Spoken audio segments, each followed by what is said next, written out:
If you browse Reddit or X right now, the mood regarding the new Steam machine has shifted from hype to anger. Everyone is saying the same thing. If this thing costs a penny over $500, it is dead on arrival. And I get it. We all looked at the Steam Deck's $399 price tag and assumed Valve was coming to save us from the console wars with another subsidized miracle. But if you're currently saving $500 for this machine, you should stop. You might not even be halfway there, because recently the narrative shattered. Valve has gone on record stating this device will be priced like a PC, not like a console. It means no loss leader. It means if the parts cost $700, you will likely pay around $700. Right now, there is a war going on regarding the true price of this machine, and it all comes down to a supply chain disaster that many didn't see coming, and a fatal flaw in the open PC business model that forces Valve to charge you a premium. Is Valve about to rip us off, or are they the only ones telling the truth about what hardware actually costs in 2025? To understand why this pricing debate is so heated, we first have to look at the argument for a cheap price. Why do some people think this box will be around $500? And it comes down to a bill of materials analysis from sources like Moore's Law is Dead. If you strip away the marketing and look at the raw industrial cost of the components, a semi-custom Zen 4 and RDNA 3 chip is about $185. The power supply, cooling, and case, another $65. For storage, a 512GB SSD would be maybe $30. When you add up all the ingredients, the total cost comes to roughly $425 USD. This is why you have likely seen this price get thrown around, as people argue if it cost Valve $425 to make, Valve can sell it for $499 and still make a profit. But things are turning out to not look that way. The $425 estimate relies on standard pricing for memory, and right now the memory market is in a state of absolute chaos. This is the hidden villain of our story. On October 1st, 2025, news broke that OpenAI signed massive long-term memory deals with Samsung and others. These deals lock up nearly 40% of the global DRAM output for AI servers, and this deal triggered a big panic. Every electronics manufacturer scrambled to secure supply, and prices skyrocketed. You can already see some of the casualties. Look at Microsoft, for example. The Xbox Series X has seen multiple price hikes this year, pushing it to $650. Even the budget Series S is touching $400. And this isn't even it, as another price hike is expected to come very soon, pushing the prices of these devices up even more. When we look at the Steam machine, 16GB of DDR5 RAM, in a normal market, you could assume Valve would pay around $50. But in the new shortage market, Valve is bidding against the entire AI industry for that, which is estimated to add $50 to $100 per unit extra. So our optimistic manufacturing cost wouldn't really be $425, it's probably closer to $525. And that pushes us dangerously close to the second number that we will cover, $775. If you ignore Valve completely and try to build this PC yourself right now, you cannot do it for $500 at retail prices. A similar CPU will be around $156, the GPU around $250, you also have the motherboard for $110. When you add it all together, community breakdowns have consistently landed on a total DIY cost of around $750 to $800. This is the market value of the machine, as this is what it roughly costs to make it yourself. Now, Valve has officially stated this device will be priced like a PC, but they have also been very specific about which PC they are targeting. But we obviously also wanted to make the device affordable, right? Like,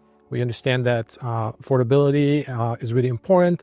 So we kind of kept that in mind and make sure that's a device that's going to be reachable for a lot of people. Valve developers have gone on record saying their goal is to be competitively priced against building your own budget PC. They aren't looking at the Switch, and they're also not looking at the PS5. They are looking at what it would cost you to build a similar machine. If Valve sees that building this PC costs you $775, their goal isn't to sell it for $400. Their goal is to undercut the DIY price just just enough to make the pre-built option a no-brainer. If they sell it for $699, they are still offering you a better deal than building it yourself, which is why my price estimates this entire time have been between $600 to $800, as going by everything we know, this is the price range Valve is aiming for. But wait, you might say Valve makes billions on skins and games. Why can't they just eat the loss like Sony or Xbox? And this is the most critical part to understand. The open platform of SteamOS is a double-edged sword. When you buy a PS5, you are in a walled garden. You must pay for PS Plus, you must buy games from Sony, so you are a captured customer. The Steam machine is straight up an open PC. Valve has confirmed you can install Windows, you can install the Epic Game Store, and you can also buy the Game Pass with it. Seeing as you have the freedom to leave, Valve cannot bank on you actually staying. Imagine if Valve sold this for $4.99, selling it at a loss for every box. Businesses and AI startups would buy thousands of them. They would wipe the drives, install Linux server software, and use them as cheap compute nodes. Valve would lose millions of dollars subsidizing these companies in the process. But the thing is, even if Valve's official box is expensive, there is a wildcard that could save your wallet. Their ultimate goal is for other companies to build the army. Valve has confirmed that they are open to third-party manufacturers, people like Asus, MSI, or even Lenovo, to make their own Steam machines or consoles with SteamOS. While Valve will likely start accepting licensing a few months after the GabeCube has released, just to let the official unit take the spotlight, this competition Valve is open to is a game changer for two reasons. First is the operating system tax. When a manufacturer builds a gaming handheld right now, they have to pay Microsoft a licensing fee for Windows. That drives up the price. But for SteamOS, it's free. Second is the performance. We have seen consistently that SteamOS is lighter and more efficient than Windows. It often squeezes higher FPS out of the same hardware thanks to pre-compiled shaders and no background bloatware. So even if the official GabeCube is $699, it's very likely we get to see other options in the future with different specs and price points, just like how there is now different handhelds running SteamOS. Some may bring up the fact that the original Steam machines from a decade ago failed as they were mainly third-party, but there were more issues than just that people just forget to remember. It was actually more so the fact that SteamOS simply wasn't ready, as it had almost no games playable at the time, when now there are nearly 40,000 games that can be played on Linux. So for the GabeCube, we have a manufacturing floor of $525 with the shortage, and we also have a DIY ceiling of $775. But where does this price actually land? We know for a fact that Valve will be offering two options: a bare bones machine that will just be the Steam machine at the lowest possible price, so they can say something like it's starting at X, Y, and Z, and then a premium bundle that includes the new controller and also likely the 2TB options for those who just want it all. So all evidence points to a middle ground. We are likely looking at a launch price of somewhere between $600 to $800. At $699, Valve makes a healthy profit on the hardware that gives them room for any price hikes on the components in the future. Sort of like how other consoles have been going up in price while the pieces get more expensive. When you look at Valve's Steam Deck, they have consistently kept it at the same price, if not have actually put it on sale occasionally. At $699, they're still cheaper than building it yourself, $775 and rising. At $699, they're also roughly the same price as the Xbox Series X, which is $650 right now, but is actually expected to rise even more very soon. And this explains everything. It explains why Linus felt the bad energy at $500. It explains the price like a PC comment. They know $699 is expensive, and they know it's not the $399 miracle that many people wanted. But in a world where the next generation Xbox is rumored to cost over $1,000 and the price estimates just continue to rise, a $699 open console might actually be the middle ground we didn't know we needed. So if the Steam machine drops at $699, is it dead on arrival? If you only look at the price tag today, maybe. But Valve is betting that you are smart enough to do the long-term math, and when you run those numbers, the results are actually terrifying. Let's look at the Xbox Series X. After the October 2025 price hikes, Game Pass Ultimate now costs $29.99 a month. That is $360 a year. Over a standard 5-year console generation, you are handing Microsoft $1,800 just to rent games and play online. When you add the $650 console hardware, the total cost for an Xbox isn't $600 that you see on the price tag. It is nearly $2,450. Even if you go for the absolute bare minimum, PlayStation Plus Essential, you are paying $80 a year. Over 5 years, that's an extra $400 tax on top of your console. Your $500